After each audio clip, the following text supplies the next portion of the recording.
of racial trauma in the colonial era to the present. Before I begin anything, I wanted to first acknowledge and encourage a large show of appreciation for the wonderful Elador Barakata, who you just heard. A little bit more about Elador. Elador is an undergraduate student in the Bachelor of Health Science program at McMaster University, specializing in children's health. She's an associate producer and co-founder of the Black Studies podcast, a music, pedagogy, accessibility, and neuroscience researcher. Music is a big part of her life, having started the violin and piano at a young age. She is always finding ways to uncover the intersections between music and health. Elador now performs violin around Canada, across Ontario, as well as in New York, also a viral sensation, so you can Google her. And you can tune into her performances on TikTok at alador.b and on Instagram at alador.violin. So once again, Elador, thank you so much for setting the tone right. Also, before we begin officially, I wanted to thank and also shout out our caterers today. So our delicious catering was by Conrad's Caribbean Kitchen, a local caterer here in Hamilton. And there are some business cards at the back if you're interested. They do batch catering and all kinds of events. And I hope you are enjoying. Please continue to enjoy and continue to go back and top up as you need it. Yes, now round of applause for the good food. So my name is Alpha Beba. I'm a faculty at McMaster University, an associate professor in the Faculty of Humanities. I teach across a few different programs, and I'm also the lead for Africa and Black Diaspora Studies. And in a number of different ways, I've had the opportunity to collaborate with Dr. Waldron, and I'm very happy to be here and participating in this conversation today. So I would like to begin the event with a land acknowledgement. As people on this land and as people of African descent, we offer this land recognition and solidarity with the Indigenous peoples as we gather on the land located on the traditional territories of the Mississauga and Haudenosaunee nations and within the lands protected by the Dish with One Spoon Wampum Agreement. For thousands of years, Indigenous peoples inhabited and cared for this land and continue to do so today. Many of us have come here as settlers and newcomers in this generation or generations past. We are mindful of broken covenants and we strive to make this right with the land and with each other. We would also like to acknowledge those of us who came here involuntarily, particularly as a result of the transatlantic slave trade. And so we honor and pay tribute to the ancestors of African origin and descent. We are grateful to have the opportunity to live and work on this land, and by doing so, give our utmost respect to its first inhabitants. And so with that, I would like to introduce the woman of the hour, Dr. Ingrid Waldron. I have an introduction here, a bio that, as fulsome as it is, still scratches the surface as far as all the contributions that Dr. Waldron has been able to contribute academically in the community, but we'll do our best to do this justice. So Dr. Ingrid Waldron is a professor and Hope Chair in Peace and Health in the Global Peace and Social Justice Program in the Faculty of Humanities at McMaster University.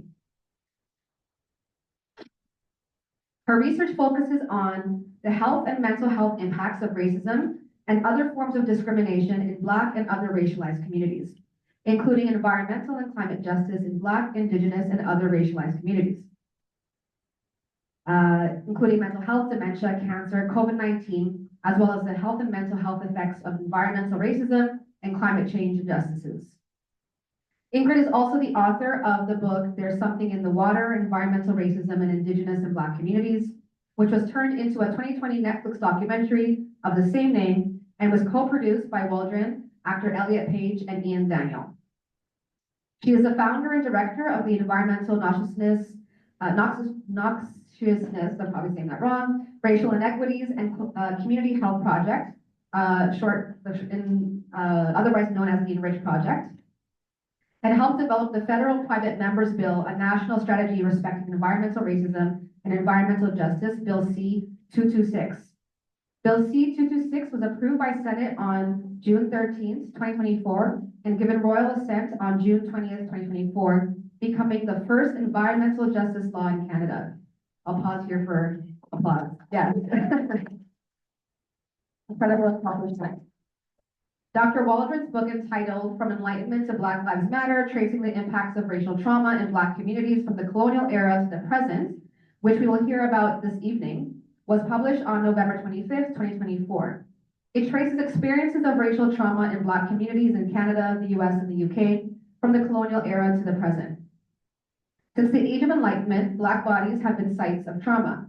Drawing on anti-colonial theory, Ingrid's new book interrogates how this has shaped understandings of Black life, Black trauma, and Black responses to trauma within psychiatry and other mental health professions. Focusing on the impacts of racism on mental health of Black communities in Canada, the UK, and the US, Ingrid examines the structural inequalities and inequities that have contributed to the legacy of racial trauma in Black communities. Drawing on existing literature as well as the voices of Black Canadians who participated in recent studies she has conducted, Ingrid uses an intersectional analysis to pinpoint how the intersections of race, culture, gender identity, sexual orientation, socioeconomic status, age, and citizenship status shape experiences of racial trauma, mental illness, and help seeking in Black communities. Tracing the ideological representations of Black life within psychiatric and other mental health institutions that influence the diagnosis applied to them, chapters also highlight the beliefs and perceptions Black communities hold about mental health and help seeking. A timely challenge to the colonial and imperial legacy of psychiatry, from Enlightenment to Black Lives Matter, demonstrates how the politics of race and psychiatric diagnoses collide when diagnosing Black people and what this means for our current public health crisis. Please help me once again in congratulating Dr. Waldron and also inviting her to share some remarks.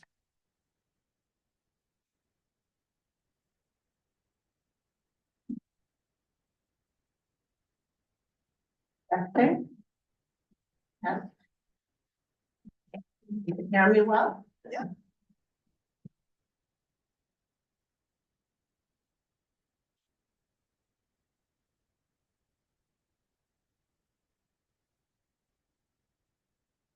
One for attending.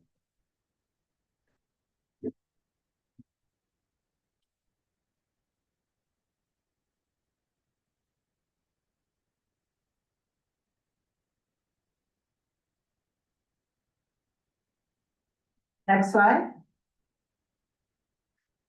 I would like to begin my presentation with a quote. It appears that the Negro mind does not dwell upon unpleasant subjects. He is irresponsible, unthinking, easily aroused to happiness, and his unhappiness is transitory, disappearing as a child when other interests attract his attention. Depression is rarely encountered, even under circumstances where a white person would be overwhelmed. Next slide. Since slavery, long-held myths about the greater mental strength and absence of mental illness among Black people have persisted, greatly influencing how Black people are diagnosed and treated within psychiatric facilities and other clinical services. The underdiagnosis of depression in Black women and the overdiagnosis of schizophrenia in Black men have long been informed by stereotypes that characterize Black femininity and Black masculinity as strong and superhuman. Stereotypes that have long been pervasive in popular culture. On the contrary, more than any other racial group, Black people have had to endure the harmful impacts of ongoing assault on their spiritual, emotional, mental, and psychological well-being that are rooted in racism. These assaults have traumatic after effects, not just for Black individuals, but also for Black communities that witness and experience racism's lingering harms. Next slide. In this presentation, I challenge stereotypes about the mythical, superior, emotional, mental, and psychological strength of Black people and discuss the structural underpinnings of racial trauma stemming from multiple forms of anti-Black racism that are pervasive within our social structures and that have harmful and enduring impacts on Black people's mental well-being. This presentation is based on my new book entitled From the Enlightenment to Black Lives Matter, Tracing the Impacts of Racial Trauma in Black Communities from the Colonial Era to the Present. The book has 5 main objectives. First, it uses anti-colonial theory to examine the structural inequities that have contributed to the legacy of racial trauma in Black communities in Canada, the US, and the UK. The book also uses an intersectional framework to pinpoint how the intersections of race, culture, gender identity, sexual orientation, socioeconomic status, age, and immigrants and refugee status shape experiences of racial trauma, mental illness, and help seeking in Black communities. The book's second objective is to trace ideologies and stereotypes of the Black body in the field of psychiatry from the colonial era to the present, as well as how those ideologies and perceptions influence diagnosis and treatment. The book's third objective is to examine the beliefs and perceptions Black communities in Canada, the US, and the UK hold about mental illness and help seeking, including the barriers they face accessing mental health services. The fourth objective of the book is to highlight the diverse approaches Black communities utilize to manage, cope with, and seek help for mental health problems. Finally, the book's fifth and final objective is to spotlight the considerations that need to be made and the actions that need to be taken to decolonize the mental health system. Next slide. The history of psychiatry is rife with oppression, racism, and violence. Psychiatry provided the scientific rationale for colonization because it developed during colonialism and slavery, when myths about racialized people were being integrated into European culture. Psychiatry was informed by the ideologies, ideals, and values that emerged during the Age of Enlightenment, a philosophical movement that dominated the world of ideas in Europe in the 18th century and later. It included a range of ideas centered on reason as the primary source of authority and legitimacy, and came to advance ideals such as liberty, progress, tolerance, fraternity, constitutional government, and separation of church and state. The Age of Enlightenment was preceded by and closely associated with the scientific revolution, which made links between race, gender, disease, and pathology, and was used to encourage white people's fears and anxieties about African people. Next slide. Racist theories became embedded within psychiatric knowledge at that time, and the discourse of scientific biological differences between groups of humans helped to inform characterizations of racial others as uncivilized and barbaric.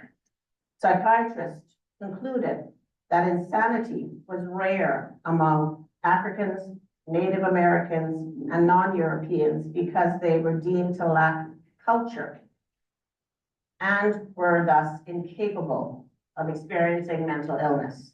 For example, in The African Mind in Health and Disease, a study in ethnopsychiatry written in 1953 by Carruthers, he claimed that the brains of Africans and African Americans were inferior to those of Europeans, that their psychological development was stunted after puberty, and that they were totally consumed in sexual exploits, were impulsive, and had difficulty maintaining personal relationships and engaging in adult behaviors. Next slide.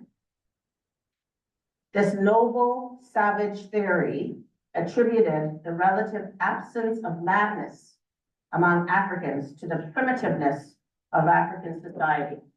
Africans were perceived to be too mentally infantile and their culture too underdeveloped and uncivilized to be at risk for developing mental illness. And this is basically what they're saying is more supposedly civilized, developed cultures, countries were more prone to mental illness because they were civilized, because they were more sophisticated, because their cultures were more complex. So that's the argument that was being made. Next slide. In her groundbreaking book, Medical Apartheid, The Dark History of Medical Experimentation on Black Americans from Colonial Times to the Present, that was published in 2007. This is a book by Harriet A. Washington. She discusses popular myths about Black people's immunity to physical and emotional pain and to mental illness during the colonial era, pointing to theories advanced by physicians at the time that Black people had an innate resistance to malaria and yellow fever. While such notions about the Black body appear to be positive on the surface, they obscure the harmful physical and emotional harms that accompany Black life, fraught with experiences of overt and structural forms of anti-Black racism at every turn.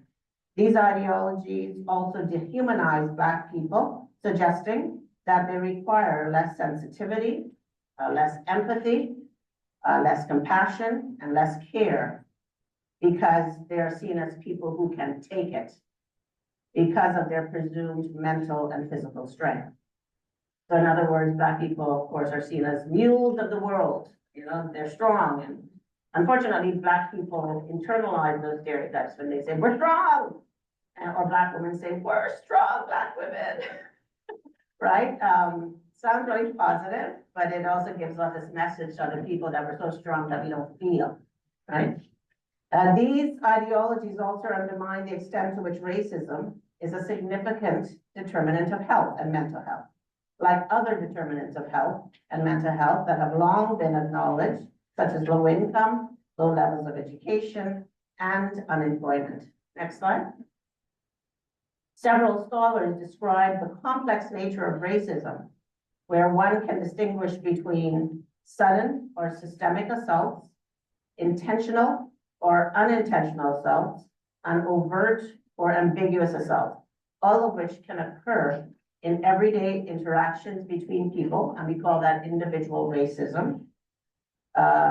Within institutions, we call that institutional racism. And through cultural dominance, we call that cultural racism. Next slide. In his celebrated book, My Grandmother's Hands, Racialized Trauma and the Pathway to Mending Our Hearts and Bodies, Resmaa Menakem lays out how the body stores past and present forms of racial trauma, highlighting its visceral and cellular nature in terms of how emotion, memory, and trauma come to reside in both the mind and the body, leading to emotional pain. Next slide. Over the last few decades, research has shown that trauma and other factors contribute to poor mental health outcomes experienced by Black women. These include gender-based violence, state violence, and other structural inequities and oppressions based on race, gender identity, sexual orientation, citizenship status, socioeconomic status, as well as genetic factors. Next slide. As one Black woman stated in a study I conducted on Black women's experiences with mental illness and their experiences with help seeking, but I think intergenerational trauma has a lot to do with mental illness, and specifically for, I guess, Black people living in Canada. Part of our mental illness is the fact that the world tells us that you're crazy, that you're imagining things, and like poverty and like trying to like work twice as hard to get half as much, and like working too much. Just kind of everything in society wasn't built for us, you know? Even like the stereotypes that follow us, right? Like, oh, the strong Black woman. It's like, okay, you face all these like horrible toxic elements in society, but then, you know, you're heralded as like, oh, well, you're so strong and independent. And it's like, meanwhile, you're not taking care of yourself. and your body's kind of rotting from the inside out. I think it's trash because it allows people to dismiss all the barriers that we face and all the suffering that we have. And it invalidates us because we're stronger. And we're not horses, we're people. So it's like, you can't just treat me like crap because I'm strong. I don't have to be strong all the time. Next slide. Race, gender, and class contribute to the trauma experienced by Black men, which is often highlighted in media coverage of the disproportionate police shootings of unarmed Black men. According to a Michigan State University study from 2021, frequent everyday racial discrimination experienced by Black men was associated with more depressive symptoms in every age group. Higher restrictive emotionality was associated with more depressive symptoms among Black men aged 18 to 29 and 30 to 39 years of age. And self-reliance was associated with less depressive symptoms among Black men aged 18 to 29 years and 40 years of age and older. White and other authors found that race was particularly salient for Black transgender men, who focus first on their racial identity as a Black person. Their personal explorations and societal awareness, as well as societal perceptions and expectations of Black women versus those of Black men, provided the context for their navigation of their multiple and intersectional identities. Next slide. Despite emerging research on racial trauma, psychiatry and other mental health professions have largely remained oblivious to the harmful emotional, mental, and psychological impacts of racism. At the same time, the racialization of psychiatric diagnosis has been commonplace in psychiatry and has been premised on using racial stereotypes to assess, diagnose, and treat Black people since the colonial era, leading to the misdiagnosis, underdiagnosis, and overdiagnosis of certain psychiatric disorders. Cartwright suggested that slaves who ran away from their masters and refused to be subservient were mad, and diagnosed them with drapetomania. More recently, Jonathan Metzl's book, The Protest Psychosis, How Schizophrenia Became a Black Disease, and that was published in 2009, he noted that schizophrenia became the diagnosis of choice for African American men who participated in protest movements during the civil rights era of the 1960s and 1970s. As Metzel observes, depictions of Black masculinized belligerence strengthened during the civil rights era of the 1960s, leading to the overdiagnosis of schizophrenia in African American men, and in particular, what was referred to as Negroid schizophrenia. Studies by scholars in England, Canada, and the US found that Black people tend to be overdiagnosed with schizophrenia and other psychotic disorders, and underdiagnosed with affective disorders like depression, compared to white people. Unfortunately, instead of viewing Black men's pain and rage as normal responses to the social injustices they face, clinicians pathologize Black men by diagnosing them with psychotic disorders that reaffirm harmful stereotypes of Black men as hostile, aggressive, and violent. Next slide. So I want now to move to how I see some of the solutions that need to take place in order for the mental health system, different levels of the mental health sector, to be more cognizant of the issue of race and structural inequities and structural competence, in dealing with racialized folks who experience racism and racial trauma. Since the age of Enlightenment, Black bodies have been sites of trauma that carry the weight of the past and the present. Therefore, it's important that mental health clinicians make greater efforts to recognize and validate the traumatic after effects of anti-Black racism that is deeply entrenched within our social structures. Efforts must also be made to decolonize the mental health system at all levels. This involves challenging the colonial and imperial legacies that reside within psychiatry and other mental health professions. These colonial and imperial legacies show up in psychiatric and other clinical knowledge that are steeped in Euro-Western ideologies and beliefs that are often harmful to Black people. Next slide.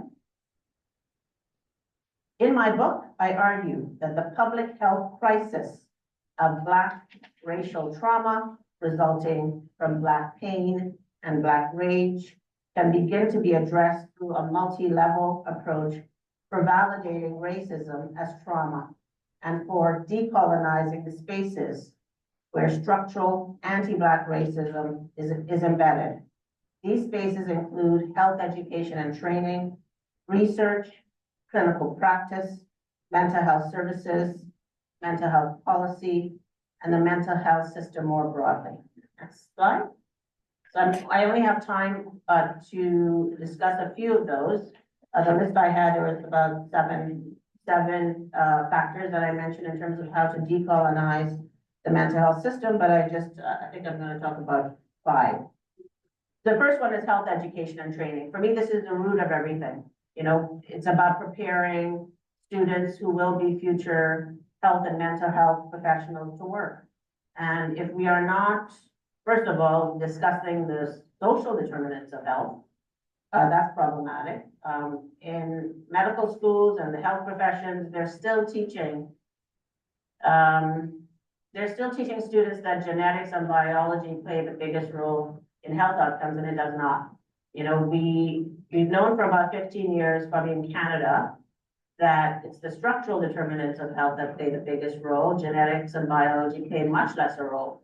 And there was a pie chart, perhaps over 10 years ago, on the Health Canada website, this pie chart that showed that, you know, social support networks, structural determinants of health, exercise, nutrition played a bigger role. These had the biggest slices of that pie, and genetics was like this. Yet, you know, across the world, we keep promoting this idea in medical school and the health professions that genetics plays the biggest role. So I think the first thing that we need to do in education is to foreground the issue of social determinants of health. We need more courses. There are courses, I teach one at McMaster, and I know there's one at the Dalhousie School of Public Health, and there are many others. When I started teaching it back at Dalhousie in 2013, I don't think there were many, if any, structural determinants of health courses. So that's the basis to all of this. But we also need to talk about race as a social or structural determinant of health. I forgot the name of the Canadian Health Association back in 2012 finally legitimized racism as a valid structural determinant of health. I mean, many of us knew that already. We didn't really need them to tell us that, but it's been validated by the Canadian, I think it's a Canadian Health Association. So we need to start talking about race as a valid, legitimate structural determinant of health in education. So then that means that decolonizing health education and training is the root of decolonizing all the other spaces for acknowledging and addressing racial trauma in Black communities. Interdisciplinary health education and training is more likely to result in a stronger analysis of the relationships between structural racism and other structural factors and health outcomes. So I'm thinking interdisciplinary, perfect discipline would be sociology. I'm a sociologist, I'm a bit biased, but sociology and health and environment, public health, you know, like going beyond the silos that we have when we think about health and finding ways to merge diverse disciplines to talk about these issues. Because as a sociologist, what we like to do is talk about structures and institutions and how institutions and individuals interact, and structural inequities, et cetera. And of course, health is starting to do that, but we need the language of structure in health education and training. Next would be research. We need dedicated research funding streams at universities and through our national funding agencies like CIHR and SSHRC and all the others for Black researchers who are involved in research on health and mental health in Black communities. Also key to advancing mental health research in Black communities is funding for the development of Black health research chairs, centers, and institutes. Alpha is leading Africa and Black diaspora studies. I'm talking about institutes like that within universities, and that's starting to happen. You know, Dalhousie has a Black Institute, and I think the University of Ottawa, they have a Black Health Research Institute. It's starting to happen, but we need more of those institutes and centers within universities that are focused on Black health. And also research chairs, you know, the CRC 1 and the CRC 2, that's getting better as well. I'm seeing research chairs on anti-Black racism and health equity. You know, I'm certainly not saying that things have not improved, but we need to have more of those opportunities. Because we, as professors, we want to train the next generation of Black health researchers. And these initiatives help us to do that. They support us in doing that. So research chairs, research institutes, research centers, you know, the hiring of Black students who are interested in Black health research, that allows us to prepare young people, Black students, for research in this area.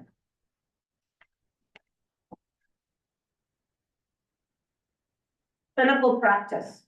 It's important that mental health clinicians make greater efforts to address structural racism, long-held and false beliefs, as well as implicit biases among medical students and clinicians that suggest that there are intrinsic, inherited, and biological differences between Black and white people must be challenged. So there have been studies that have come out, I remember one in the United States, indicating that the medical students felt that Black people had stronger skin.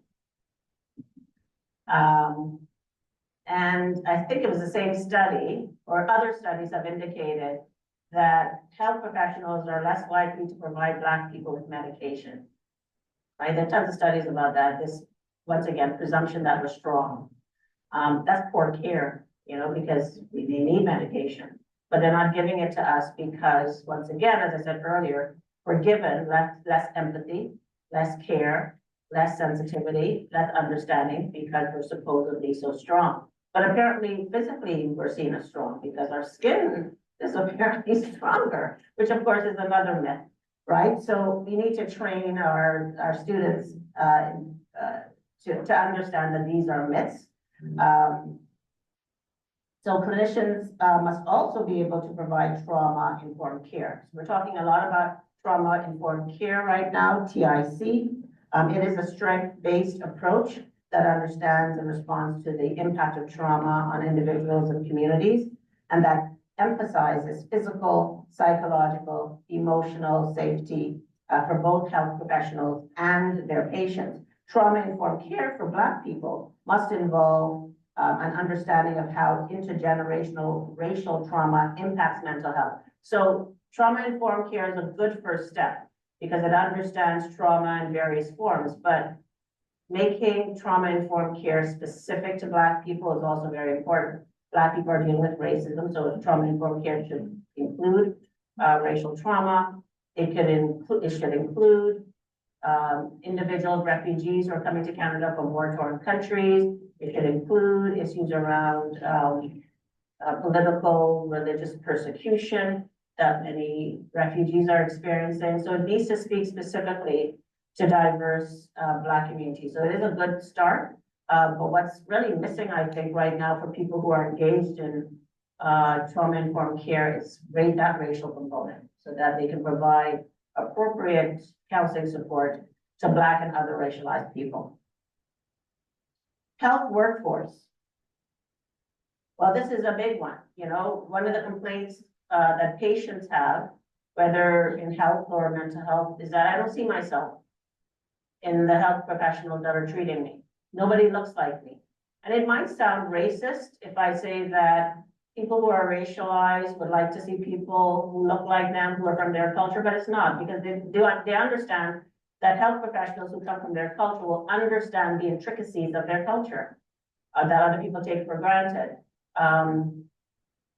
Many racialized people from other cultures have different beliefs about where mental illness comes from, right? Beliefs around how it originates and how it should be treated. And while, you know, I don't think that mental health professionals should abandon their beliefs, but if you are servicing individuals who are diverse, you have to meet them halfway. You know, building trust is really key when you're dealing with clients. Yes, knowing how to put a needle in and all those technical skills are important, but you know, with all the health professionals that I'm friends with, they always say to me, Ingrid, yes, those technical skills are important, but you know what's most important, Ingrid? It's building trust. And if you communicate to people who are culturally diverse that their beliefs are crazy, you're not going to build that trust, right? So people around the world have diverse understandings of mental illness and how it should be treated, and that needs to be incorporated into education, certainly, and by health professionals in the workforce. The advantages of increased diversity in the healthcare workforce includes the reality that marginalized or culturally diverse health professionals are more likely to provide services to racialized individuals who are typically medically underserved populations, that they are more likely to practice in areas where these individuals reside, and that racial, ethnic, and linguistic concordance between physicians and patients can lead to greater patient satisfaction, higher self-rated quality of care, and improved health outcomes for racialized people who are involved in decisions about their health care. Next is mental health policy. I would say that this is the root of everything. When we think of inequities within our social structures, whether we're talking about education or labor or employment or immigration or environmental racism, the root of many of the poor outcomes in each of those structures has to do with policy. And when I think of my work in environmental racism, the reason why we see the spatial patterning of toxic facilities disproportionately in Indigenous communities and Black communities is because of environmental policy. There are people who get to make policies in Canada within departments of environment. They don't look like me. They typically don't look like me. They don't look like the impacted communities, right? So they're making policies that protect their community, to be honest with you. So I often say that racist ideologies and unconscious biases get written into policy, and it certainly gets written into health and mental health policy. So we need to have policymakers who in mental health who are much more diverse, much more culturally diverse, so that when they're making policies, mental health policies, they're thinking broadly about our community and diversity within our community, because those policies then feed into mental health services and programs, right? And then those programs are impacting people who use those services on the ground, right? So it's like a domino effect. So we haven't really yet to see that in terms of who's making all our policies within all of our social structures. They're not typically, once again, things always get better. They're not typically racialized people.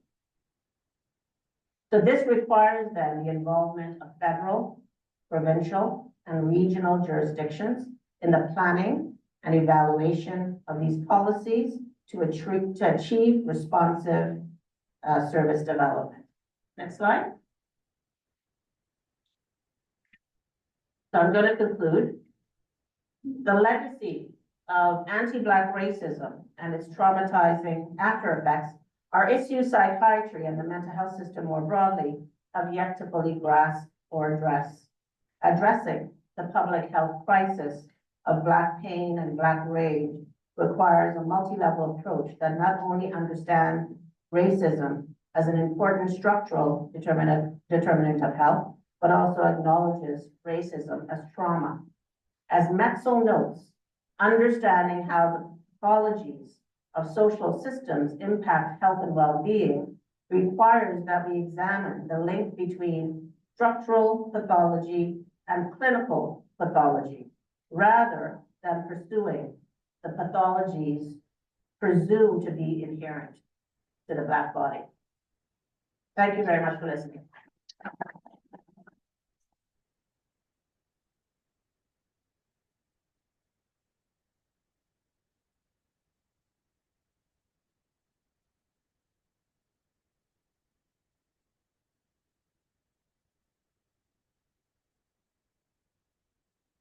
I'd like a copy of the book. Where can I find one? Are you connected to McMaster at all? As a I student? know you and I know Alpha. So I'll just, thank you for asking that, Allison. So the book is published with Emerald Publishing, which is a publisher that specializes in providing books for predominantly academic institutions. And so it's not cheap, quite frankly, but you can get them at all major, well, most major online bookstores. And I was going to also, you beat me to it, Allison, I was also going to encourage, for those folks who are here, to encourage your local libraries and the institutional libraries to also purchase copies of this book, so we also have it in circulation in community. But you can get it on Amazon, you can get it on Indigo, you can get it directly from Emerald Publishing as well. You can also get it at McMaster. So at McMaster and probably other libraries, because I know somebody from Carleton who was able to get the book, they have downloadable PDF copy, the full book in PDF. If you are a student or connected to McMaster and you have login information, then free download PDF at McMaster. Thank you, Allison. So I'm going to start the conversation with Dr. Waldron asking a few questions, and we'll definitely have a lot of time for questions from folks in the room as well.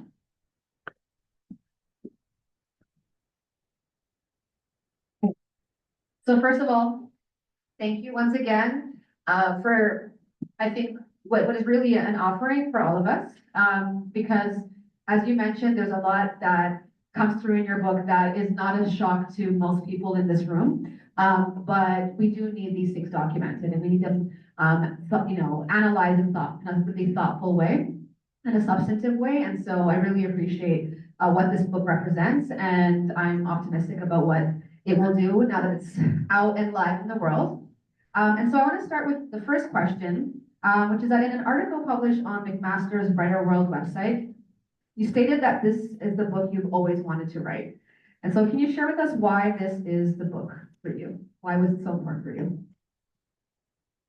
Well, when I was very young, I think one of the first things I wanted to be was a psychiatrist. I remember that from very young, either a child psychiatrist or a child psychologist. Before that, I wanted to be a dentist, but that was only because my father was a dentist. But I really didn't like science. But I wanted to be a psychiatrist, and I went to university and did undergrad in psychology. And then I realized I didn't want to be a health professional. At some point, I realized I wanted to do research, but on mental health. I did my doctoral degree at the University of Toronto, looking specifically at Black women's mental health issues, the impact of racism, other forms of discrimination on Black women's mental health, and their help seeking. And then I thought I would continue on that path. You know, I did a postdoc as well, focusing on Black women's coping. And at that time, it was extremely, it was challenging to get a job. There were very few tenure track jobs. I saw a job opening up at Dalhousie. I was in Toronto and I, of course, at the University of Toronto. So I saw a job at Dalhousie and I went to Dalhousie for a position. A few years later, an environmental activist came to me in my office and he said, I'd like you to take on a project on environmental racism. I had no idea what that was. I eventually said yes, and that to this day has become my biggest project. Don't know why. And I felt like I lost sight of my first love, which was this. Much of the information in this book comes from my doctoral thesis. I had always regretted that I never had the time to publish my doctoral thesis. A lot of people are able to do that, and time just got away from me. I was doing my postdoc, I was trying to survive by working, and the time just got away from me. So it was a major regret, and I was able to find my way back to my first love. A few years ago, I started writing this book, perhaps in 2022. And yeah, so that's one of the reasons I wrote this book, because this is my first love. I always wanted to help people. And even though I realized later that I did not want to be a health professional or mental health professional in any way, I love working with data and I'm helping people in a very, very different way. Yeah. Really interesting. I think, you know, of course, life takes us on different paths, but what you've been able to accomplish and also contribute both from the academic perspective, teaching perspective, and also now policy perspective around environmental racism is massive. And I think it also, it's incredible how you've been able to kind of have race as this anchor and pivot across disciplines and questions. I think that provides a really holistic picture that's so critical as we are working to understand Black life and Black experience and history. So thank you. My next question has got to do with geography and context. And I think it's really important, particularly because sometimes we have a way in Canada of exceptionalizing our experiences, especially in relation to our neighbors, not to be named, down south. But your book is unique in that it focuses on mental health and trauma in Black communities, both, well, not both, but in Canada, the US, and the UK. So I was hoping you could talk a little bit about some of the commonalities and differences across these regions with respect to your core questions around how Black communities experience mental health or mental illness and care. I should say that this was a requirement by the publisher. The publisher is a British publisher, but they're all over. And they asked me to write this book from the perspective of the UK, the US, and Canada. And thankfully, my PhD did that. I graduated with my PhD way back in 2002. And at that time, I really couldn't find information in the Canadian context about racism and health, surprisingly. I mean, there are a lot of people doing that now. I know in students and there's literature, but at that time, started my PhD in 1997, there was nothing. So I had to go to the British literature and I had to go to the US literature. So thankfully I did that. In terms of differences, I'll start with the differences. I don't think there are many differences beyond the fact that I think British racism is kind of similar to Canadian racism. It's systemic. Of course, in Canada, we have overt forms of racism and there's physical violence. But I think British racism is similar to Canadian racism in terms of the systemic nature of it, where in the United States, we see many more examples of overt aggressive forms of racial violence. The other differences I would say is that we're nowhere near the US and Britain in terms of the literature and the studies that are being conducted on these issues. So they're way ahead of us. Once again, it's increasing the number of studies that we're seeing in Canada. It's increasing slowly, but they have a wealth of information in the US and in Britain to pull from. The information that I wrote about with respect to schizophrenia and the underdiagnosis and overdiagnosis of schizophrenia, they've been doing that work for years in Britain. There's a particular scholar that I love. He's retired. He's in his 90s now. His name is Suman Fernando. Did much of the work on schizophrenia, noting that Black people are overdiagnosed and misdiagnosed with schizophrenia. We don't have that information in Canada. as yet. In the United States, they do. So I mentioned Jonathan Metzl, his book called The Protest Psychosis, how schizophrenia became a Black disease. He talks about the overdiagnosis and misdiagnosis of schizophrenia, particularly for Black men. So we have a lot more work to do in terms of race and diagnosis and psychiatry in Canada. The similarities are that every Black people experience racism in the same way.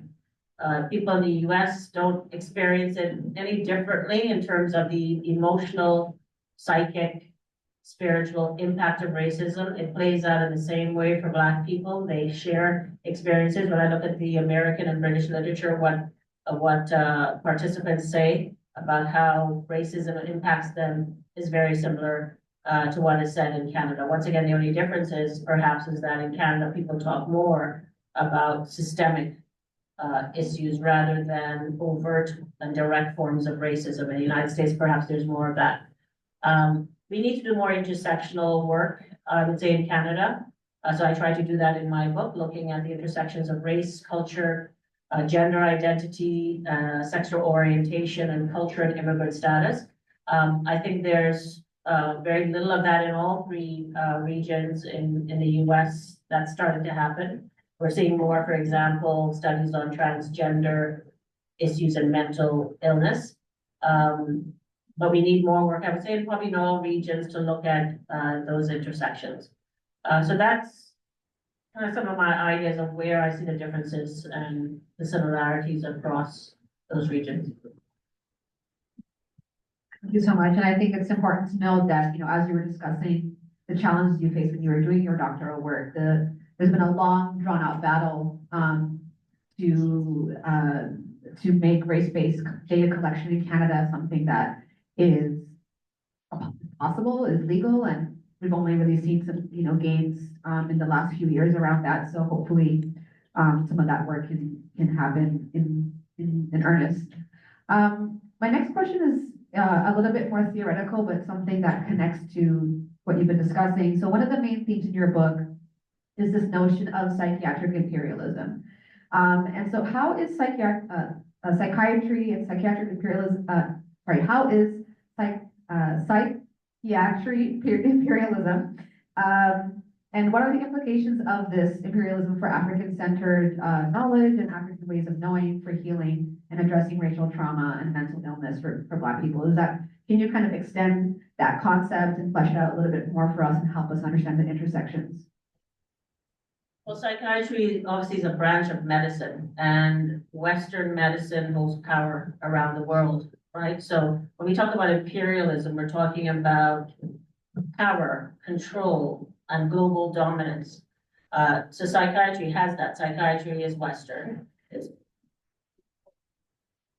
Psychiatry is Western, and it holds global dominance. So, one study, an example of that is one study that I did. I looked specifically at Black mental health professionals when I was teaching at Dalhousie. I looked at Black psychiatrists who were from continent of Africa, and I think Caribbean and African Nova Scotian, and counselors. And what they shared with me, which is not surprising, is that they're quite satisfied with psychiatry, and they're quite satisfied with Western medical knowledge because it's evidence-based. And many of them, I wouldn't say denigrated, but they were marginalizing African-centered knowledge, even though they were African peoples, which shows the dominance of psychiatry, because in their countries, they were taught your Western knowledge in their curriculum. And many of them, came to Canada for training and medical education, and that's what's being taught. So they saw Western medical knowledge as superior.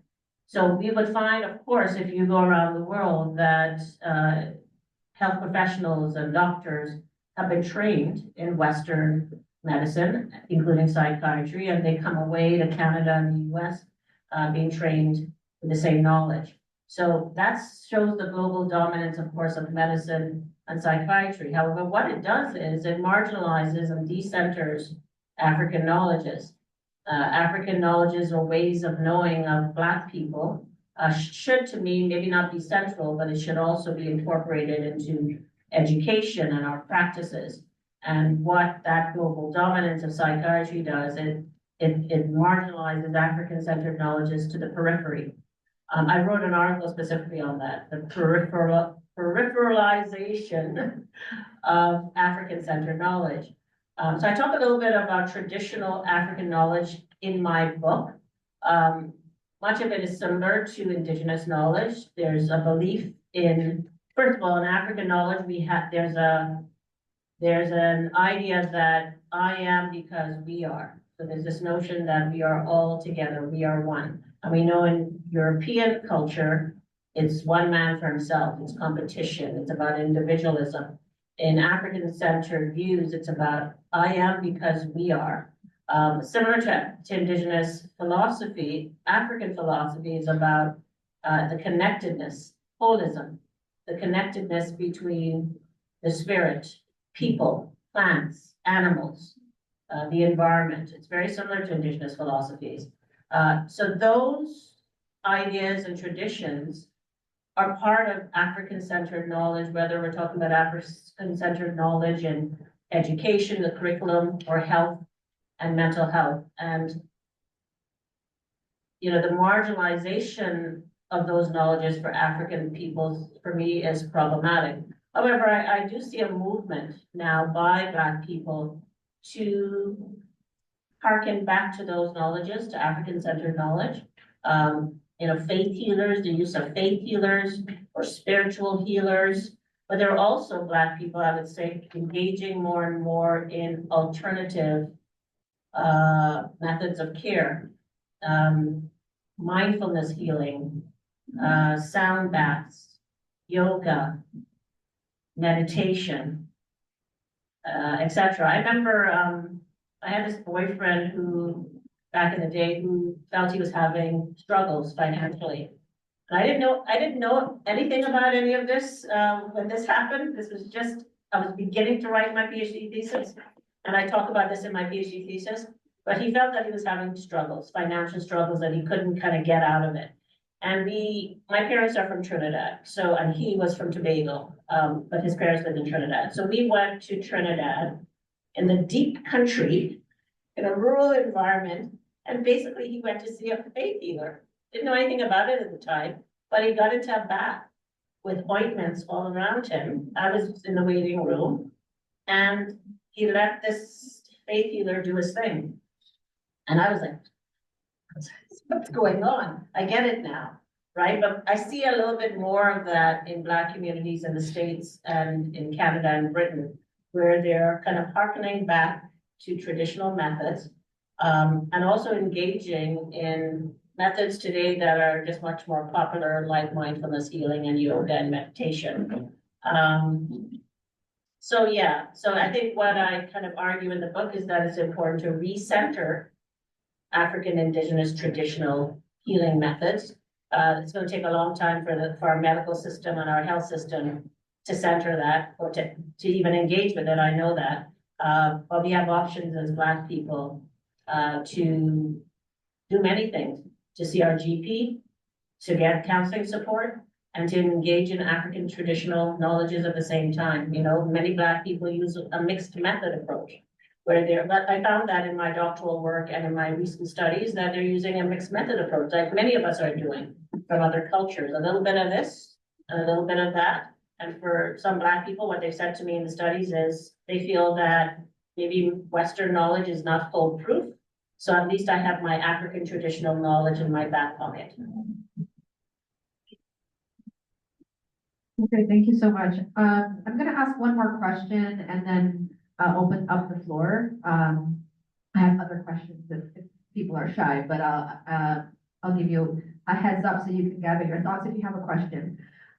You know, I want to build on part of what you were talking about as far as African health practitioners and some of the ways in which their ideas around mental health and psychiatry have been shaped by a number of things, including your imperialist ideas. But now turning to communities and their health-seeking behaviors, studies that you've conducted over the last 4 years in Ontario and Nova Scotia, which you summarize in your book, examine how perceptions that Black people, including Black women, we were talking earlier about sort of strong Black women and how some of these ideas get seeped into the ways in which Black women are represented and how they represent themselves. And so Black women and Black youth hold about mental illness and how this shapes how they seek help for and how they cope with racial trauma and mental illness. So can you share how these perceptions that are held and maybe internalized by Black people shape maybe two things? Maybe I'll ask one, the ways in which they express what they're feeling and how that shapes diagnoses, but also how this shapes their help seeking and coping mechanisms, including the different kind of populations that you talk about in your group, or in your book rather. Well, we know for many Black people, mental illness is a taboo, as it is for other cultures, right? It's a stigma, it's a taboo. The beliefs that many Black people have around mental illness is that you don't talk about it, that you're not praying hard enough, that it's not real, that you're weak. And I hope I don't offend anybody, but they will say, that's for white people. We don't do mental illness. We're too strong. So when you think that mental illness is for the weak, and you think it's a taboo, and you think it's not for us, it's what white people do, then of course you're less likely to seek out help because you think you're strong. And that also translates to often how you talked about how Black people express it. That also translates to symptomatology and how it's expressed through the body. So I talk about this in my book, that there's this phenomenon called somaticization. Black people are much more likely to express mental illness through bodily symptoms. So instead of saying, I'm depressed because it's a bit of a taboo, they will say my back hurts or my arm hurts. We call that somaticization, communicating symptomatology through your body. It's much safer to say that your back hurts or your stomach hurts than to say I'm depressed in some Black communities. Something else I wanted to say.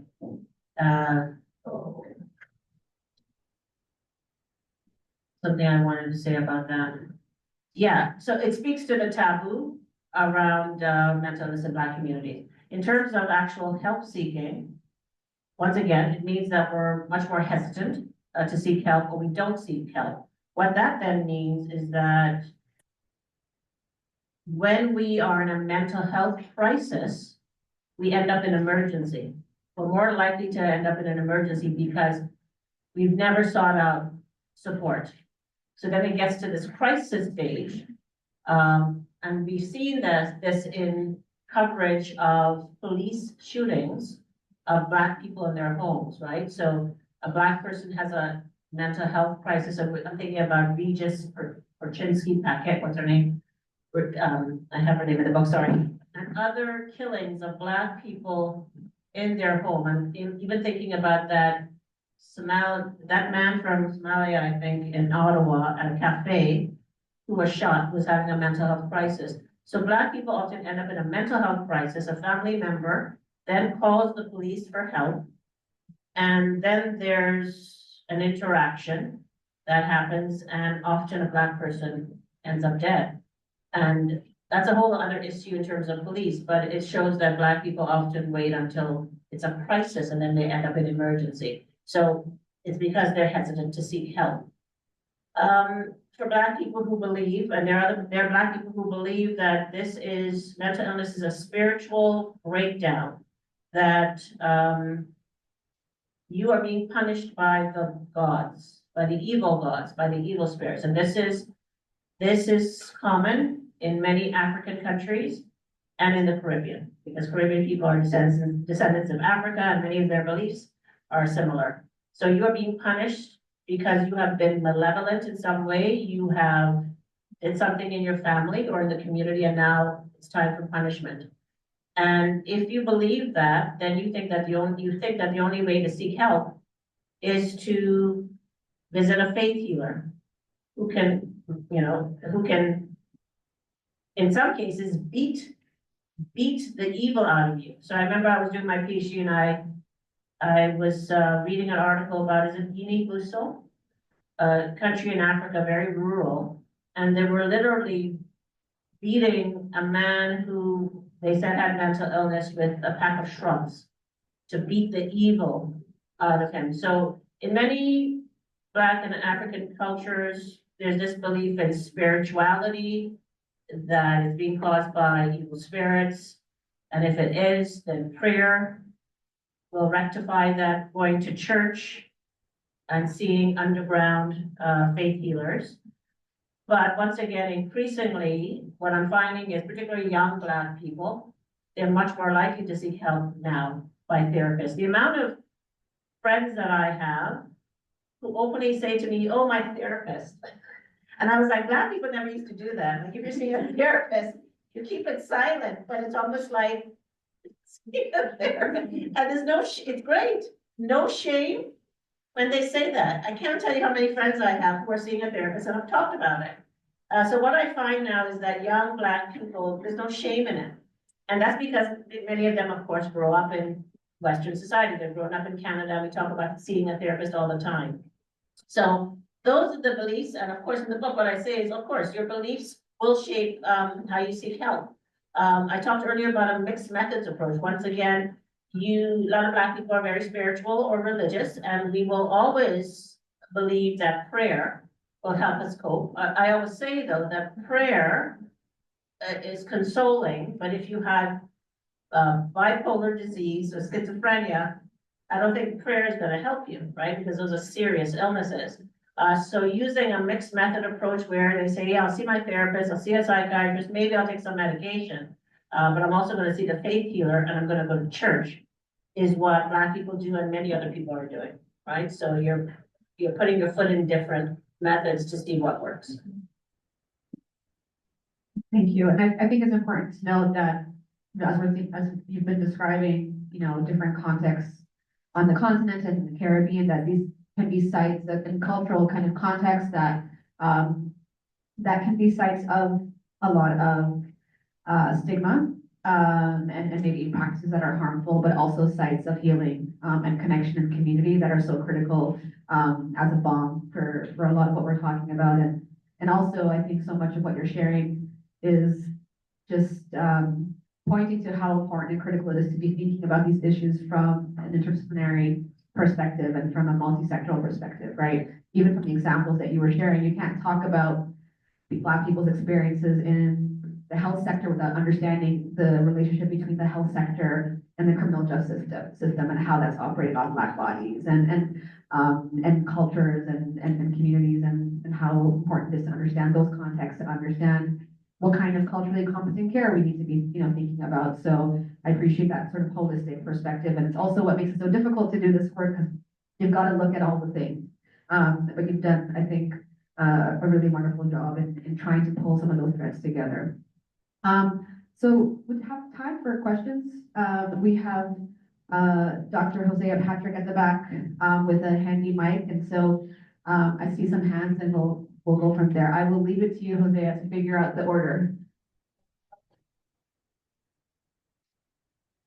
Hello, this is less a question and more comment. So if you're a McMaster student, the Health Sciences Library has a copy of this book because I requested it and they purchased it, especially for me. So there's that. And then I read the book and I've taken extensive notes because it's a great resource for my own personal research, because this is exactly what I study. I study the impacts of racial violence and police brutality on Black American youth and their mental health. So I really enjoyed the book. So thank you. Thank you. Hi, Dr. Waldron. Wonderful presentation. Thank you so much. I had a question if maybe you could speak to, in Canada, we don't talk about race. We don't talk about racism. We talk about culture, ethnicity. And when you're looking at the statistics between the US, UK, and Canada, we do have this gap, not just race-based data, but applications of, any of our systems upon different races. And question slash comment, for me, the heart of this is anti-Black racism specifically. We talk about racism in Canada, and we talk about BIPOC and POC and conflate the experiences of Black people, which we shouldn't, historically and contemporary. And the reason why it's so important is all the things you listed off in like the strategies to address trauma in the Black communities. I think for me, it's the foundation is anti-Black racism and where it shows up in very insidious ways. And I think, for example, there's a discrepancy between the refugee crisis. In 2023, when we had the African Caribbean refugees coming to Canada, and everybody kind of shunned and looked the other way and was brushed under the web, under the carpet, just 10, 12 months prior, when the Ukrainian refugees came, everybody's, oh my God, we need to help them. Even before that, the Syrian crisis, right? Again, oh my God, we need to help them. Even now, we're talking about Palestine, free Palestine, 100%, free Congo, free Sudan, free South Africa. And so I asked you to speak on that, but also for everyone in this audience. When we talk about we're sitting here and yes, Dr. Waldron, yay, you can go to it. But I ask people to interrogate their own forms where anti-Black racism hides. And that looks like who is deserving of treatment, who is deserving of fair access, and what does allyship look like to you, and what does it really mean for the Black community? My question is talking about lack of race-based collection in Canada and lack of the discussion of race in Canada. Yeah, so probably over 20 years ago, I noticed that I probably was at OIC at the time, at University of Toronto at the time. I noticed Black people started saying anti-Black racism, right? They wanted to make that distinction between racism towards Black people and racism to other people, because other people of color were engaging with Black people as if we were experiencing the same thing. And Black people started saying anti-Black racism. We have a unique and specific type of racism, and I don't want to get into competition in terms of, I mean, I have my ideas of who has it worse, but I think we do. But ours is unique. And in my book, on the chapter on BLM, but I don't only focus on the criminal justice system. I focus on the mental health, the health workforce, environmental racism, employment, I think, labor, etc. I speak specifically to anti-Black racism using some current studies from CAMH, I think, and other scholars looking specifically at statistics on racism towards Black people. So I'm very specific in my book about the need to talk about anti-Black racism so that we don't obscure our unique experiences that come from a very different place. When I talk about colonialism and psychiatric imperialism and the scientific revolution, it was specific to us in many, many ways, because I think, there's a hierarchy of difference when we think about Black people and other people of color. I rarely believe that we are seen as the bottom of the barrel. And if you go globally, you go to other countries, we're seen the same way, right? I hear from Black people when they go to different countries, non-white countries, how we are treated as Black people. It's pervasive. So I do feel that we have a unique brand of racism directed towards us, and I do think it's worse than other people. So we do need to talk specifically about our harms and how it impacts us specifically. And that was my point in this book, to do that. Does that answer your question, Adoza? Hi, Ingrid. Thanks so much for this talk and for your book. I'm really interested to dig into it and learn more about how the anti-Black racism is baked into the psychiatric and mental health system right from the very beginning, from the foundations of the system. I'm really interested to learn more about that. I was really struck by the quote that you opened with. This quote from 1991 says, "Depression is rarely encountered, even under circumstances where a white person would be overwhelmed. And I saw in that, the theme of resilience that we hear so often these days as faculties, instructors, and parents, we're encouraged to cultivate resilience in our students and in young people, in our children. And I'm interested to know what you think. What is the structural function of that resilience discourse? Do you have thoughts on that? Black people have had to be resilient. I want to stay away from saying we're strong. Yeah, well, I guess we're strong, but you know, to endure what we've had to endure, perhaps we're strong, but what I don't want people to think is, oh, we're strong, so we can take it all the time. We experience pain, perhaps more emotional and spiritual and psychic pain than anybody else. For many of us, though, it's a bit of a taboo to talk about it. And maybe our parents aren't open to hearing from us because they've struggled more than we have as their children. So Black people, without a doubt, have had to be resilient. At every turn, within every social structure, we are dismissed, we're excluded, we're oppressed. We face racism at every turn. There's always some project to contain us, to dismiss us, and to harm us. That's what I feel. It sounds like what's the word? It sounds like I have these phobias, but I believe that is the truth. It's a project to denigrate us. So we have no choice but to be resilient. And yes, we were strong, I suppose, once again, but what I want mental health professionals to know and other people to know is don't let the resilience, supposed resilience and strength confuse you. We have a lot of pain, right? We have a lot of pain, we have a lot of trauma. Because we're less likely to seek help, there's nowhere for that pain and trauma to go.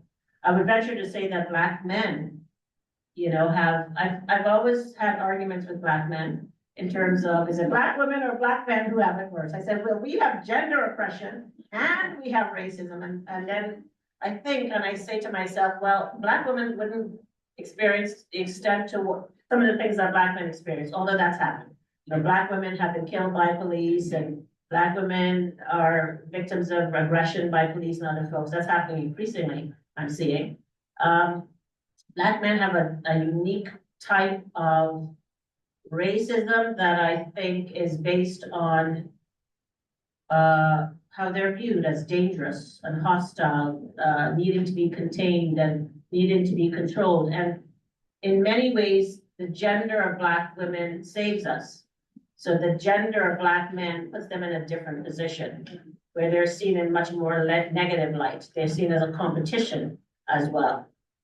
Our gender as Black women in many ways shields us from some of the things that Black men experience. So I don't know if I would say that Black men have it worse or Black women. It's very unique. I just know that I wouldn't want to be a Black man because when they venture out of their home, I can imagine. I'm sure some of the Black men here experience things on a daily basis that I don't. I walk out of my home and I have to tell you, I don't really experience anything, right? And I know that's not the case for Black men.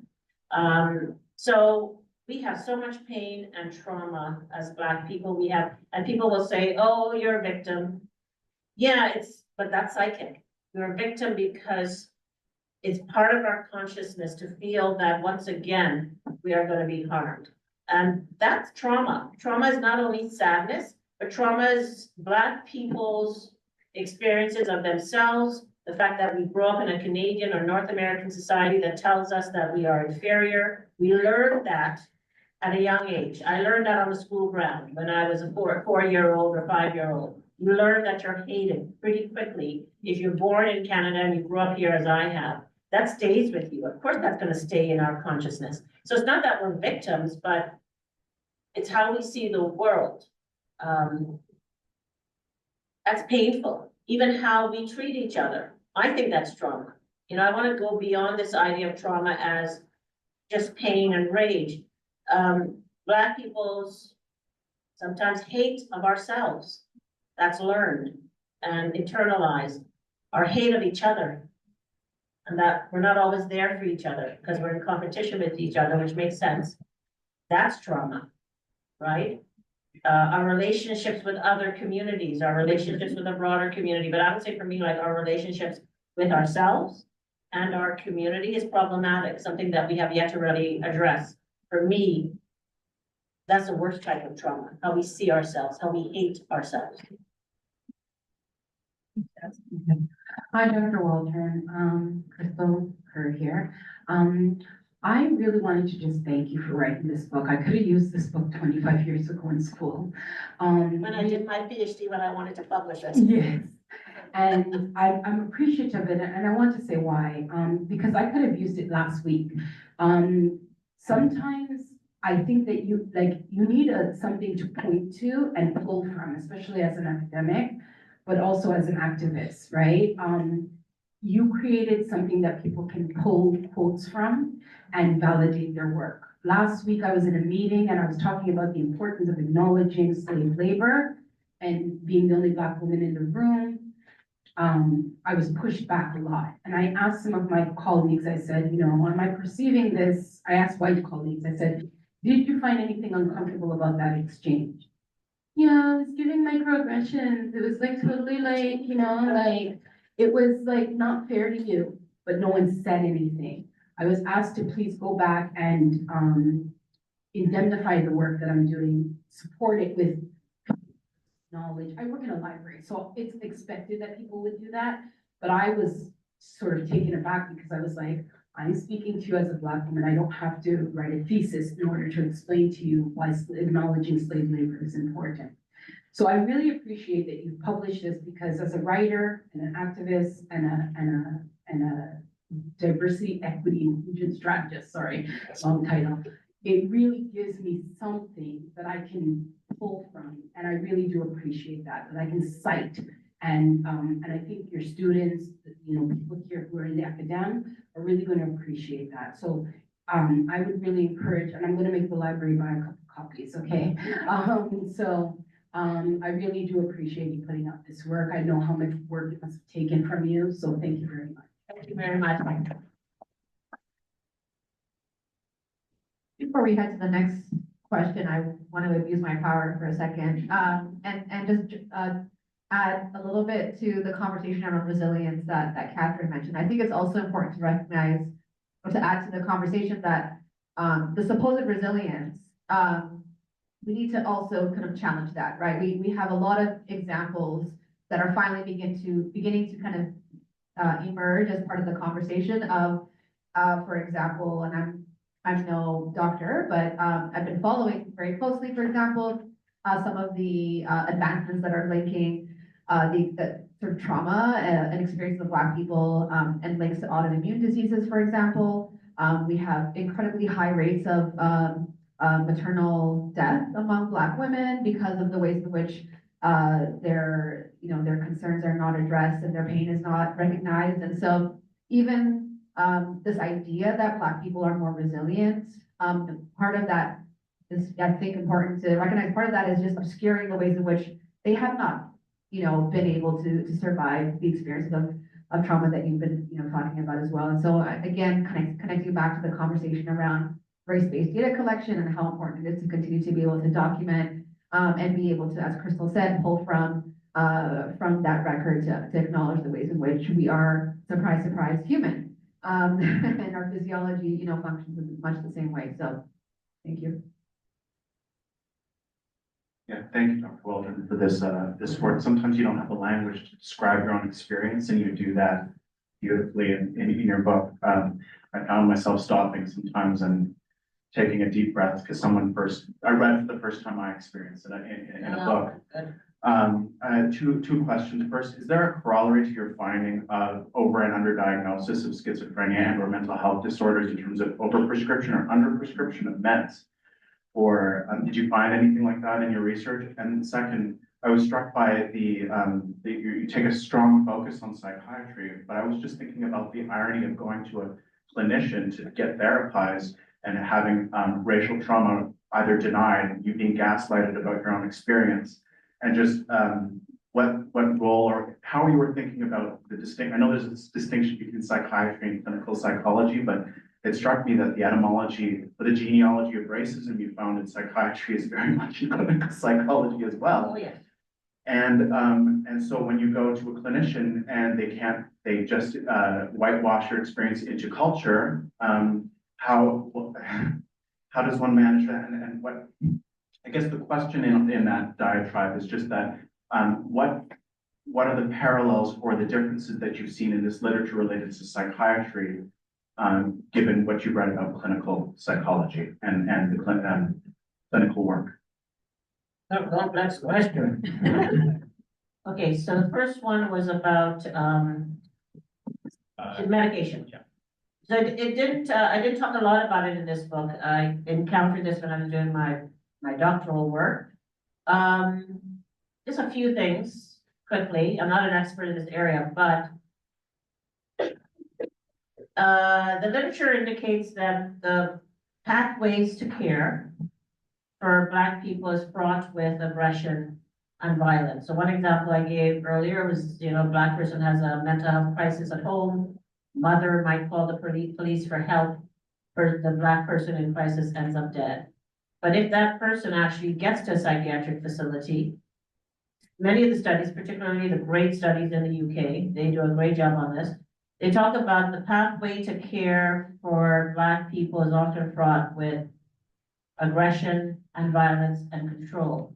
So instead of psychiatric facilities being a space where Black people get care, they get aggression and they get control. Where medication comes in is that medication, some of these scholars would say, has been used as a form of control for Black people, particularly Black men who are seen as violent and hostile. So many authors contend that there's an over-prescribing of medication as a way to control and sublimate Black people because they're seen as hostile and aggressive. And earlier when I talked about the racialization of psychiatric diagnosis, I think I talked about, maybe I didn't speak about it too much here, but it's in my book. I talk about the collision between ideologies of Blackness and ideologies of madness. That overdiagnosis of schizophrenia has to do with the fact that on the one hand, schizophrenia is seen as probably the most pathological, dangerous illness that is to be feared. So if you ever saw the movie One Flew Over the Cuckoo's Nest with Jack Nicholson, I think he had schizophrenia. And that movie was from the early 70s. And even though it's an old movie, I think understandings or depictions of schizophrenia have not changed that much.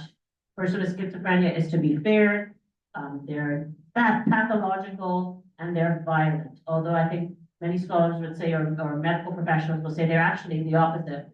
When schizophrenics aren't violent, they're actually very peaceful. But that's how they've been depicted in popular culture. We know in terms of particularly Black masculinity, the way that that's been depicted, once again, aggressive, hostile, violent. So that collision between social constructions of madness and mental illness on the one hand, and social constructions of Black masculinity collide in the diagnostic process, whereby there's this belief that Black people, particularly Black men, need to be controlled. One way to do that is through the police, of course, when we see those interactions, but through medication and over-medication of Black people. I believe this is true, that Black people don't like medication. Maybe that's changed these days, because so many people are on medication, different types. But I've seen studies in the past that Black people are often resistant to taking medication.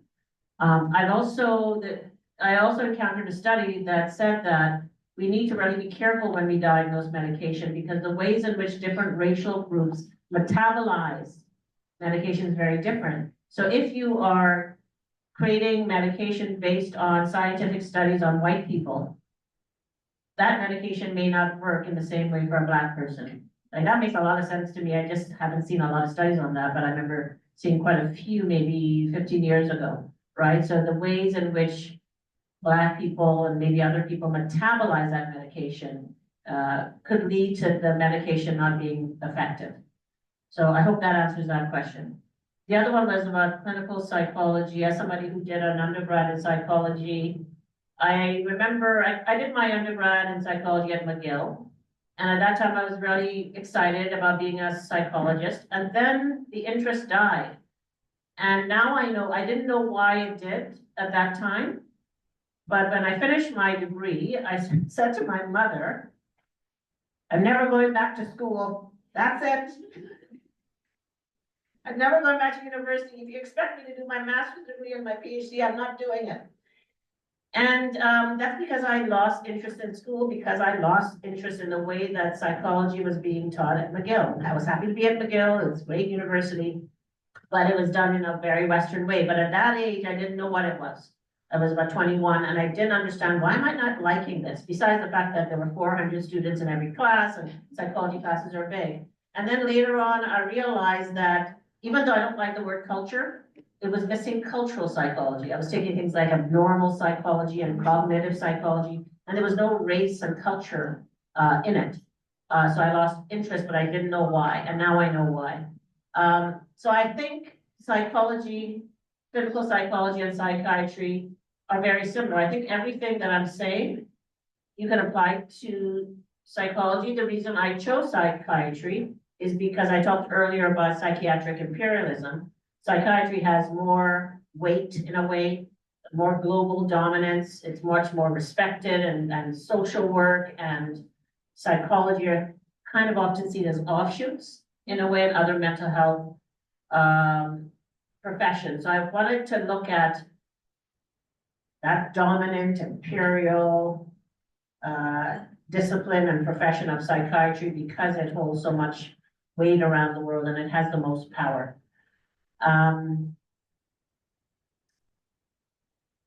The only thing I would say is that, you know, with psychology and psychiatry, there's a lot of discussion on cultural competence. I hate that word, and I've moved beyond that. I'm now using the term structural competence. And what's the difference? Cultural competence merely says, you need to understand that person sitting in front of you who is receiving services from you. You need to be sensitive. You need to be empathic. You need to understand their culture. You need to understand their belief systems, all great things. But if that person is dealing with food insecurity and poverty and racism, being kind and empathic aren't going to address those structural inequities that they experience when they get outside on the street. So there's a term called structural competency that I use more often when I say it's important to move beyond cultural competency. Don't get rid of it, but move beyond it to talk about how clinicians, whether it's psychiatrists or psychologists, can be more structurally competent. What does that mean? It means that they're equipped to deal with the upstream factors that will impact on racialized people and Black people, equipped to deal with housing insecurity and food insecurity and income insecurity and unemployment and underemployment. And that means that clinicians, psychiatrists need to work outside of the health system. They're very good at teams inside the health system. They're inside the health system, inside the hospital, they're working with nutritionists and social workers. But what they don't do so well, and they might say it's not my job, but it is that they're less likely to form partnerships with organizations and individuals outside the health sector. And that's where it's at. If you're going to deal with a client who keeps coming back to you because they're dealing with unemployment, they're always going to have mental health issues as long as they're dealing with unemployment. And no matter how much you empathize and you care about them and you sympathize, their economic insecurity continues. But if you're able to address in partnership with organizations outside the health system that person's income insecurity and housing insecurity and those real world issues that sometimes impact racialized peoples disproportionately, then structural competency for me is where we have to get to. So it means that you're dealing with structures. That's what we call structural competency. How competent are you as a mental health professional to deal with the structural inequities embedded within all our social systems? And psychologists need to learn that, and psychiatrists and other mental health professionals. Does that answer your question? So we're gonna be wrapping up soon. I think there are two more questions that, we're gonna take. If we could get both questions, together, and then, Ingrid will have the task of responding to both of them at the same time, so. Hi, Dr. Waldron. Thank you so much for this conversation, for this incredible book written, and for inviting us into this space of continuous grappling. And I'm curious to know what this current precarious political, cultural, and social moment signifies for the direction of Black health and trauma, and how do we adequately prepare ourselves for what is happening in this process of re-traumatization, because we're living in the rise of fascism, this reneging of social responsibilities, epistemic violence, this normalization of racialized violence, and this ultimate invisibilization of historic Black pain. So how do we prepare ourselves for that moment, and how do you see the concept of Ubuntu that you were talking about, this I am, because we are playing into that process of resilience, not in a way that has been co-opted, but in a way that we ultimately prepare ourselves. I would expect such an excellent question from you. I don't know if I can answer that. Yes. Oh, okay. Yes. There's another question? There is, but I can wait. I mean, that was a big question. And the stripping away of EDI, and what is that?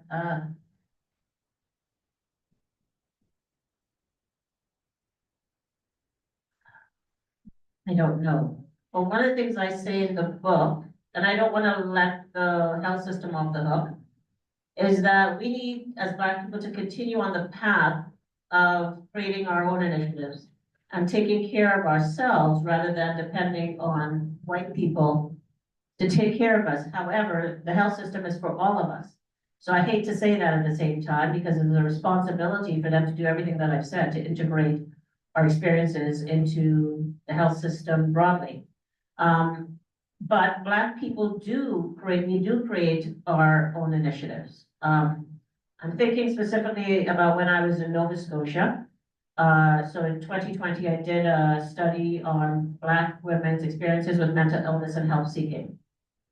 The reason I did that study is because a social worker from the Brotherhood Initiative came to me, and he said, we have the Brotherhood Initiative, which is a health service for Black men, but some Black women come with their partners and they say, well, where's our initiative? How come you only have one for Black men? And the Nova Scotia Health Authority then said, okay, we will think about a health initiative, and this is the first one in Nova Scotia, and probably one of few in Canada. I know we have women's health and women's hands, but in Toronto, but that's for women of color and Black women. So I'm talking about just Black women. So the social worker came to me with Dr. Milne, who's a GP, both Black, and said, Nova Scotia Health, Ingrid, said that they may create a sisterhood, a Black sisterhood initiative, if they have some data. And you don't have to have a lot of data, but they just want some data. And if you give them that, they might do this. So I had some small funding, and I said to myself, I don't need to have a lot of participants. So I started recruitment in 2019, and then of course COVID hit, but I finished the recruitment in 2020. And I gave the data, I wrote a report around that study, and the data was sent to Nova Scotia Health. And, in government, everything takes a long time. I was shocked that 2 years later, this initiative, the Nova Scotia Health Sisterhood Initiative, launched because of the data that I was able to provide. Now, Nova Scotia Health is government, but this was very much a community-based project. Some of the partners included the Health Association of African Canadians, the major kind of health agency in Nova Scotia, the Brotherhood Initiative, which is a Black-led initiative for Black men's health. And I said to myself, this is coming out of Black efforts. And the fact that Nova Scotia Health launched it 2 years later, that's amazing. That typically doesn't happen. I thought it would take 5 years or more, or I thought it wasn't gonna happen. And it launched, I believe it was 2022 in the spring. And now in Nova Scotia, we have the Sisterhood Initiative specifically for Black women. We've got Black health navigators and other healthcare professionals, all Black, at the Nova Scotia Nova Scotia Sisterhood Initiative. So I'm thinking like things like that, although there was some reliance on Nova Scotia Health to do that, and that's the institutions that we are often cautious about. But I think at these times, we have to stop relying on other people to care for ourselves, and we have to get together. So when you talk about Ubuntu, we have the strength, we may not have all the resources, but we increasingly have the education as Black people. And we have a sense of community that I think so many great things, so many great initiatives, particularly I'm thinking about mental health, can come out of our collective efforts. So I think that's where it's a really difficult question because we don't have the resources. And I know that we do rely on these institutions, but there's got to be, and we've done this in a way that we develop initiatives ourselves and that they spring up from our efforts and that we find the funding. And it means that maybe we are connecting with professors like myself and other people to find the funding to keep these initiatives going. I think for me, that's where it's at. Do you agree? Yeah, I think it's just about finding a beacon, right? And then building a network from there, and then inviting other people into those spaces, because I think sometimes it's hard to find those networks, you know, especially for me as an immigrant to Canada. It's hard to then rebuild communities. So how do you integrate yourself with people who succeed? The part about that goes back to what I said earlier in terms of racial trauma, that we as Black people can be our worst enemies. And that's not any fault of our own, that's part of racial trauma, that's how we've been conditioned. So with, as you probably know, and Black people, we talk about this all the time, we're always in competition with each other. And we're certainly in competition for grants and funding. So I understand the challenges of doing that, but we have to start at that ground level where we address that. We start to engage in self-love and sharing, going back to Ubuntu, not seeing each other as competition. And beautiful things have come out of these efforts in England, in Canada, in the United States. You know, they're few and far between, but it's happened. We just have to find the right leaders who are not in competition with other Black folks. And I think we can make it happen. But the self-hate and the competition, that needs to be addressed.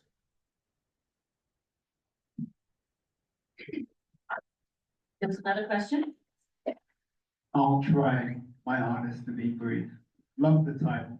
As a man, I really identify with the Enlightenment and also the Black Lives Matter experience. My question to you, ultimately, as a Black mental health professional, I'm wondering about the connectivity of being an individual, but also working amongst community. What would your advice be for a Black individual like myself, working amongst community, potentially with organizations like Master University? I'm trying to be clear on your question. So you're an individual who does therapy, Yes. and are you saying you're finding it challenging to find community and to find institute? Yeah, to work amongst and with other Black mental health professionals. You're finding it challenging As in, I don't know where they are. Oh. Why them connect with them. because you're new? I relate because I've been back in Ontario for 3 years. I spent 13 years in Halifax. Before that, I was in Toronto. And when I came back to Ontario in 2021 at McMaster, I was like, who are the players? Like everything changed. I knew all the institutions back in the day, and everything changed. And I was like, okay, finding the players, the people that I can work with and who can make a change. Where do I start? It was very challenging, particularly because I had to, obviously my job is to do research. And I do research in partnership with organizations and I do community-based research, but I was lost. I just got out there. I started asking people questions. I went to events. I used, of course, Google. I got suggestions. And slowly I would say, and I have my contacts document, of contacts in Hamilton. Like I knew I had to focus on Hamilton because my master's in Hamilton. And I started afresh and I started a document called my contacts list. And every time I meet somebody new or I'm aware of a new organization, I put it on my contacts list and I find the leader of that organization so I can reach out to them. And what I often do is I reach out to them and I schedule a Zoom call to get to know them so they can get to know me so that they can remember me. If they need me for something or if they want me to do a presentation. I've done a lot of presentations. It's a really good way for people and organizations to get to know me and then they call me back for other initiatives. So I would say the organizations are there. I'm happy if you want to connect with me. I can actually send you my contact list of Black-led organizations, health organizations, and other organizations in Hamilton. I'm happy to send you the list, but it's just a slow process and you have to get out there and you're not going to be able to do it if you're at your computer all day in your home. You have to get out in the community, familiarize yourself with the organizations that put on events, go to the events, you're going to meet people from all sectors. Go to talks, maybe at McMaster, you'll meet some Black professors, not a lot. That's the way I did it, but just know that it takes time and it took time for me. It's like, I want to connect with everyone. I love people, but I don't have a lot of time to waste. So I want to know who the people are who can make the change for me. Many of them have been policymakers. So I went to the city of Hamilton, city of Toronto to get to know who the players are, particularly around climate change. Because I find they're hidden. I think the climate policymakers are hidden in the city of Hamilton. And just ask people, and don't be shy to reach out to people and ask. But once again, I'm happy to give you my card and I will send you my contact list, which is growing. Thank you.